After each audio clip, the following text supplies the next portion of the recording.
reached the final Halloween episode of Technoid. And what better way to finish off this year's spooky season than talking about our other side of the fruit? And let's head on to Sammy Sam, aka Samsung, and the S23 Ultra. Let's talk about it, and then before you leave, I have a very special message for all of you.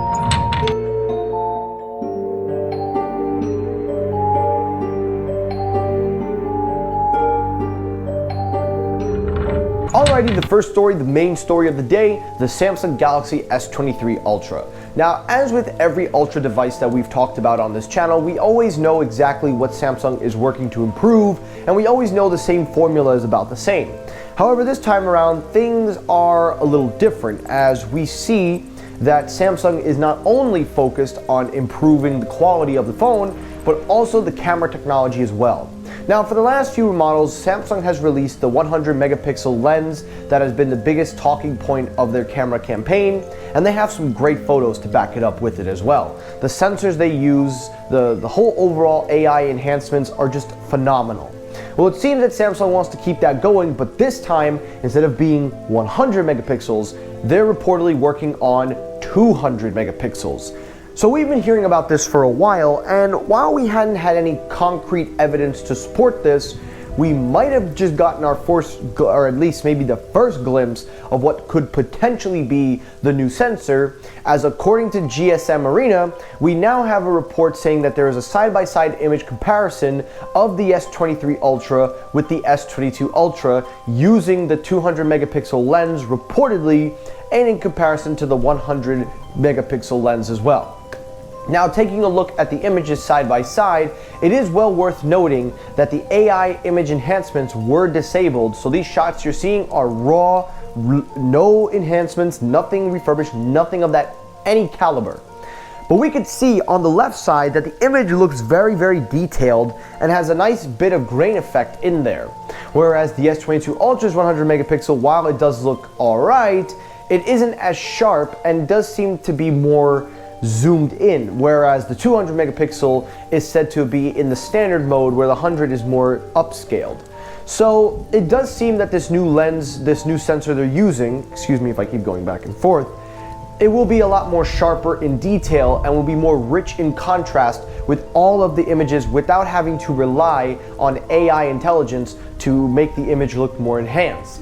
Now, the other big thing to talk about is also the hardware. There is a report which will lead into the next and final story we'll talk about.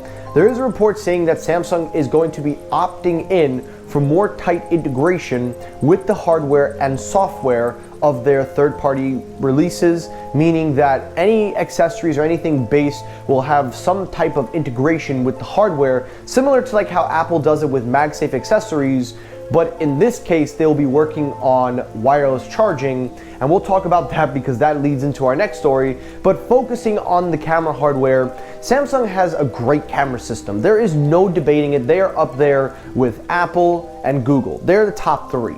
Google, Samsung, and Apple are top three. They're in any order you want to put. But the fact that Samsung wants to keep excelling in the camera department and wants to keep working on it just shows their ambitions and shows exactly what they prioritize, but most importantly, they show us exactly where they want to be in terms of competition and in terms of competing with the whole photo industry. Because there's been an argument a lot, people have been saying that you can no longer need to buy hundreds of dollars worth of equipment when you can just take your smartphone and it will look half as good as a professional photo. Now, while I am in favor of external cameras like GoPro, Canon, Sony, and others for any other purposes, it is no secret that the cameras on our phones are getting much better. So let me hear your thoughts down below. Let me hear what do you think of it, and let's get on to the last story. So talking to the last story, just like I mentioned before, with Samsung wanting to go in on software and hardware integration, this leads into our final story where it is reported that Samsung is working on a brand new wireless charging hub, similar to the triple chargers we've seen them release and dual chargers. Well, now it seems that this new charger just got Bluetooth certification. Now, this could be either one of two things. Either this is Samsung linking the charger via software with SmartThings, so it can detect where it is, it can detect the house or whatever, maybe smart capabilities, probably not a Find My feature. But the other option, which is the one that most people are buying into, is that Samsung will link this charger with your phone, so that way it will be able to sense what device is being charged and what device will appear on your phone. So instead of having LED lights, which it usually will have, it will now give an indicator on the phone similar to what Apple's AirPower wanted to do. Now, this is impressive if Samsung can pull this off. But for all we know, this Bluetooth certification could just enable it for smart things and not what we're talking about. But it does seem, based on this report and based on the certification, it seems that Samsung really wants to build that ecosystem of simplicity. They want to make it more polished, but they also want to make the experience feel magical, which is something that Apple typically likes to do as well. So seeing what they're doing, I actually have a lot of confidence in them in this task going forward. But most importantly, I do strongly believe that Samsung is trying to up their game with accessories, but also up their games with their products. So let me hear your thoughts down below on these stories. And just before we conclude the video, stay tuned for the very end because I have a very special message for all of you. Alrighty guys, so we've reached the end of the video. Now before we go, I just want to take this moment, guys, to thank all of you for letting me do my Halloween themed show. I know a lot of you guys are always looking forward to what I do, and I appreciate the support, the reach out from all of you, especially for the decorations and the things that I've put in on the show. I just wanted to let you guys know that it was a lot of hard work, but it was worth every second, and I am beyond thrilled to be able to give you guys such great content.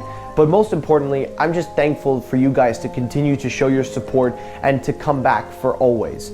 But anyway guys, before we wrap up, before we end the video, I want to thank all of you for, again, the support. Thank you for letting me do this, and I look forward to it because I'm going to be doing this more, and I will be doing this for Christmas, maybe Thanksgiving, I don't know, I'm thinking about that. But guys, have a safe, happy Halloween, and on Tuesday we're back to our regularly red theme, our regularly themed show. But anyway guys, happy Halloween, stay safe out there, get all the free candy, get some lovin' and dovin', do whatever you want, and peace.